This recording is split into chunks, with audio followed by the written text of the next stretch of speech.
Hi, it's James from Hoxton Therapy. Do you have a question on mental health? If you do, ask it in the comments section below and we will try and answer your question in future videos. In today's video, we're going to be talking about the benefits of counselling, and that's coming up right after this.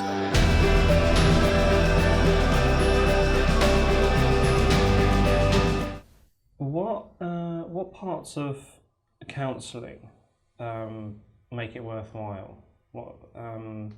How exactly is it actually helping people?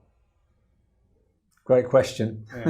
Because, on the face of it, it's just two people talking in a room, isn't it? And if you just approach that question casually, it would be astounding to think, well, I've got some difficulties in living, and so I'm just going to sit down and have a conversation with someone, and then I'm going to be happier. And how does that work? It's a great question. Yeah. And one of Freud's early patients called it the talking cure. But really, what happens in therapy is more than just talking. Because if it was just talking, you'd feel the benefits just from talking with a friend. Let's go for a coffee, let's go for a drink, come round for a meal. 2 hours talking, how are you, bye-bye. Why doesn't that help me feel? Why doesn't that help me solve my problems, etc.? So let me outline at least 3 of the main therapeutic factors, which is, firstly, I would say, being seen, which might sound a bit strange if you've never heard it put like that before. When I was training many years ago, I was in a group, and at the very first meeting of this group, there was about 10 of us in the group with a group leader. And the group leader, in typical group style, said, well, what do you all want here? I thought, well, blimey, I don't know, what do I want? And this woman over there, she said, I want to be seen. I thought, well, what on earth does she mean? I don't have a visual impairment. I can see her. So it is not just literally about being seen visibly, but I think it's about being tuned into. In fact, I think tuning into is a very good way of putting it, because I believe we all. I'm going to get spiritual now. Okay. Get a bit spiritual now, but I believe that individuals kind of vibrate. I think we vibrate a certain energy. But I believe that there's well, I won't go too far down that track, but basically that's another video. That's another video, yeah. But if individuals vibrate, and we each vibrate in our own way, in order to be known, then we want someone to tune into us. And if someone just tune into us and we notice that, what happens is, I believe that we improve our sense of identity and who we are. Now, why is it useful to be seen? As I say, because it might shore up, it might strengthen my sense of identity. Now, why might I need that to happen? And I'm going to talk about mothers and mothering. Now, everybody on this planet is a human being, obviously. All humans are human, and humans are not perfect, thankfully. I mean, if we were all perfect, life would not be really at all interesting.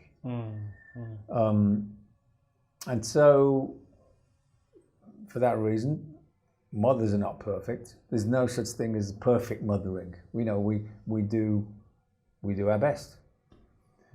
Some people in therapy circles talk about good enough mother. So what are the tasks of a mother?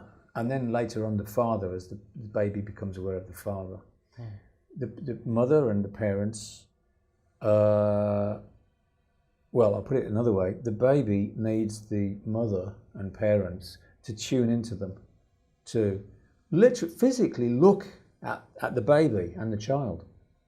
If you notice babies, they look around, and if you give them eye contact, they look back. Oh yeah. Now babies like to be seen, and the opposite, the converse is true. They don't like it not to be seen. Now they don't have a voice. They can't say, "Hey, can you look at me?" They cry. They go, "Ah!" And if things go badly, the crying gets ignored or misdiagnosed. Oh, he just needs his nappy changing. But babies need to be seen and known, and when that's interrupted very strongly, if mother is alcoholic, and same with father as well, if father's alcoholic or parents are depressed, "Mommy, will you play with me later?" Or even, if the child doesn't experience being experienced, it's very difficult for them, because they're going to grow up with a sense of being bad or guilty, or a sense that there's no one else in the world for them. They might become prematurely self-sufficient. They might withdraw from the world. They might be chronically trying to impress people because they didn't get mother's attention enough. Oh, right, wow. So also, and there's no one path for this, but when the attunement from the parents lacking, you could say empathy from the parent is lacking, then there are going to be difficulties emerge from that. And so when someone comes to therapy or counselling and stays for a while, it's not really going to have it doesn't really have a huge long-term impact if they only stay for a couple of weeks. If you really stick at it and stay for a long time, enough time to be known, because it takes a while to get to know someone. Some of this lack of attunement and lack of being tuned into can be brought to the awareness, and then maybe necessary grieving can happen, and things that flow from that. Acceptance, controversial word, forgiveness. Oh yeah, why do you say controversial? Well, some people have had very, very difficult times with parents. At the extreme, parents who are abusive or neglectful, and find the whole concept of forgiving parents very, very difficult. So it's a word I approach with caution. But certainly, life is easier for them if they can accept what happened and kind of accept that person, that mother, for who they are, flaws and all. So we were talking about the elements in a therapy session that were useful. Okay, so that's the first thing: being seen, attunement, receiving the empathy of the therapist. Yeah. Now, second thing is that comes to my mind is something called containment, which is might sound like a strange word. It's a bit technical. And the idea is that we human beings, we need to contain our feelings. And you might think, well, what the hell does that mean? Well, let's assume, take as a given, please, that we all have a bunch of emotions. Right. Whether or not we know it, whether or not we're in touch with them, we've got a bunch of emotions: sadness,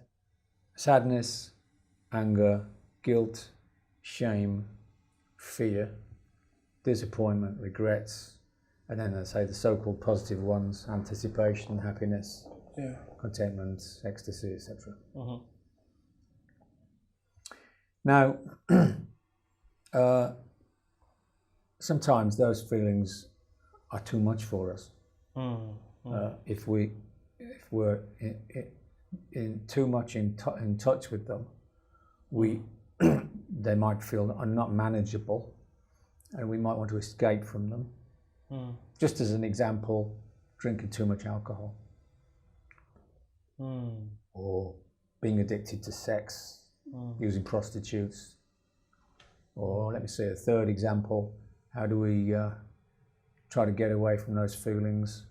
Say grandiosity, sort of delusions of omnipotence, meaning I believe I can do anything, and there are no such things as obstacles or problems. You know, once I arrive, everyone will be saved because I'm here, kind of thing. And usually such people are pretty unattractive. You know, that they will be experienced as a big head. Or he's big for his boots, etc. Okay, so those are ways in which we might try to get away from feelings, and they're destructive ways. They can destroy relationships, destroy our happiness, etc. Now,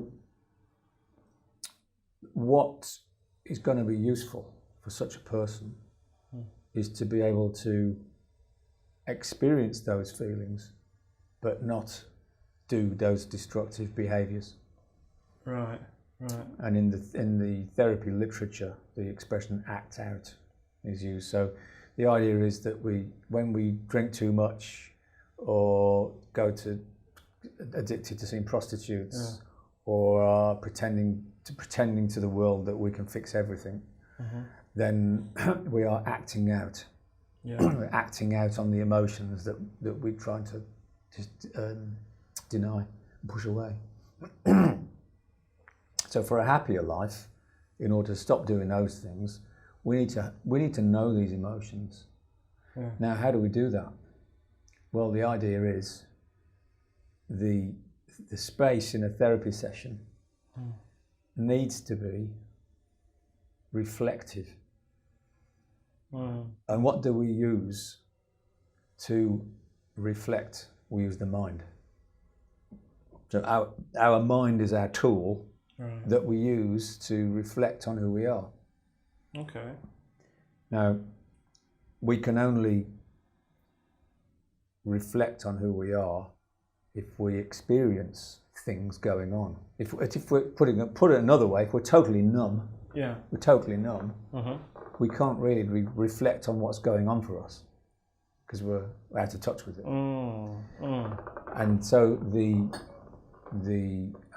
meeting with the therapist, the regular usually weekly meeting, where the therapist does things that might seem a bit odd, like not silences and not answer questions and not. Hi, so I hope you enjoyed that video and you got something from it. If you didn't, leave a dislike or maybe even just like the video.